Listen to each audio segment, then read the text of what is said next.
got a tab on today. Welcome back, troops. Let's tab 59. It's blowing a hoolie. Hopefully the old furry mic's covering it a bit, but I'm going to dob into some shelter. I don't know where this wind has come from. It's blowing me selfie stick all over the place. Can me flag? Maybe my flag's going mental. Anyway, hope you're all well. If you're new to the channel and you haven't subscribed yet, welcome, please consider it. I'm not saying do it. I never say do it, I just say consider subscribing. I don't think we can do it out here. I'm sure it's going to be, the mic's still going to be picking the wind up. So I'm going to dob into my old shed, my Arthur shed. I've got no front on it. I've got to sort that out.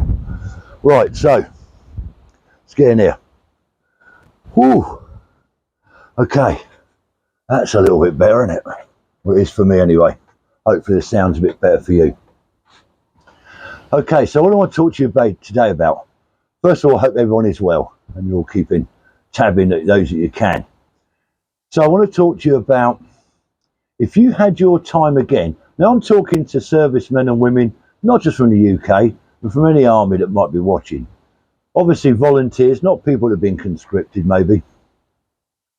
If you had your time again, you're now 17, 18, 19-year-old, fresh-faced, it's 2024, you're in today's world, but you're 18, 19, whatever, would you still join the armed forces? And if you did join the armed forces, you did decide you were going to go into the armed forces, would you go into the same regiment or corps or branch of the services that you did serve in? So, for example, I joined up in the 70s, I joined the Royal Artillery, did 7 years or so in the Royal Artillery, and then went into the infantry. So in my case, I would join up again in today's world, but I would go straight to the infantry because I really enjoyed that. So that's the question. If you're 18, 19, had your time again, 2024, you know what's going on in the world, would you join up? And if you did decide to join up, would you go into the same branch or unit, surface, what it called, regiment, whatever, as you were in before? I'd like to hear your views on that. Now, obviously, in today's world, the youth, I believe, is a little bit more well informed with global events, what's going on out in Europe with the Russia-Ukraine war and what's going on out in the Middle East, etc. They're a little bit more well informed, so that might taint some people's view on whether they want to go in or not. As I say, personally, me, I'd go in.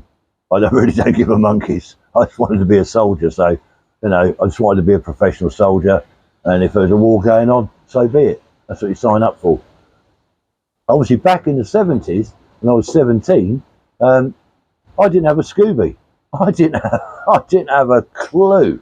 I didn't have a Scooby-Doo what was going on in the world, really. Yes, I knew about Northern Ireland because that was on the news quite a lot. And obviously, bombs are going off all over the place. Not just in Northern Ireland. Bombs are going off in mainland UK. I can remember at Woolwich, where I was, the Woolwich Barracks, the King's Arms pub across the road, that got pinged. That had a bomb go off in that.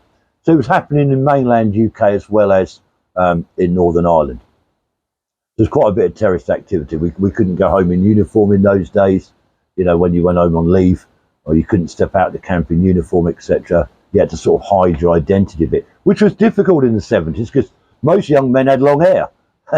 All the squaddies had really short hair, so you stood out a mile anyway. But so yeah, I was aware of Northern Ireland going on, and I was also aware of what the Cold War. I was aware of that because that was on the news a bit. You know, everyone knew that the Russians had got East Germany and that NATO forces had got West Germany, and there was a wall between it. You know, Berlin, etc. So I was aware of that was going on. I was aware that World War III was a threat, and obviously, like I say, I was aware of the situation in Northern Ireland. So I knew there was bits and pieces going on, but it didn't sort of bother me. I still wanted to join up, and so did everyone else that joined up with me. And of course, off we went to Northern Ireland. You know, that's what happened. So I don't think today's situation, if I was an 18-year-old, would deter me from joining up.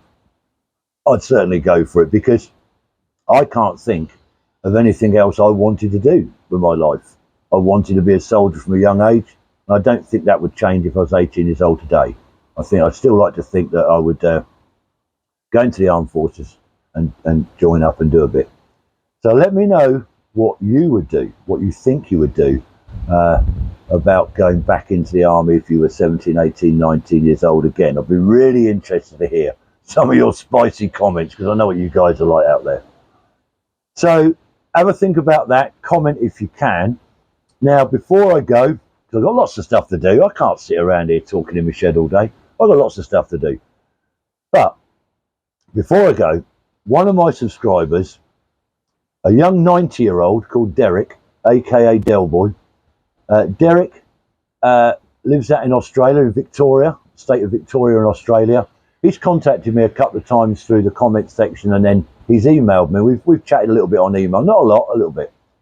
I want to give Derek a special shout out, because when on the armed forces community, when someone's, I know Derek's doing all right, but when people are not quite as good as they could be, it's nice that someone's thinking of them. I just wanted Derek to know that I was thinking of him and his beloved wife Peggy, Margaret, aka Peggy. So a little bit about Derek. As I say, Derek was, I think he's a Kentish lad. I think he's lived down in Herne Bay in Kent, not far from where the Tracer Round comes from. He's a Ramsgate girl. So Derek was down there, joined the army, went out, he's a Royal Engineer, went out to the Suez Crisis. That was a nasty old do. Bit of a forgotten war, Derek, wasn't it, mate?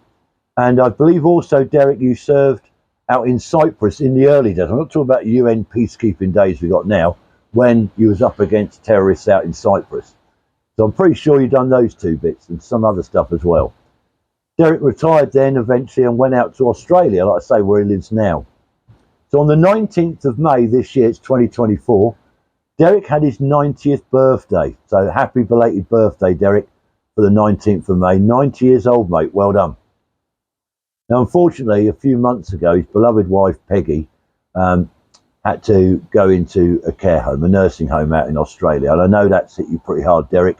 I just wanted you to know that we are thinking of you, me and the Tracer Round, and I'm sure others on this site, in this community, will echo this thought. We are thinking of you, mate. All the best. Now, Derek and Peggy have been married for 66 years.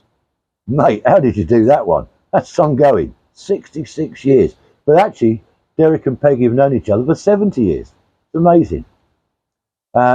Derek, he's got a little video on his YouTube channel. He's only got the one video. Derek, sort that out, get some more videos up. But he did a lovely video on there where he done a surprise birthday party for Peggy recently in the care home.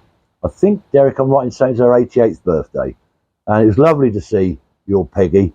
And just wanted you to know, mate, that we are thinking of you, me and the Tracer Round especially. And we send you all our very best wishes, mate.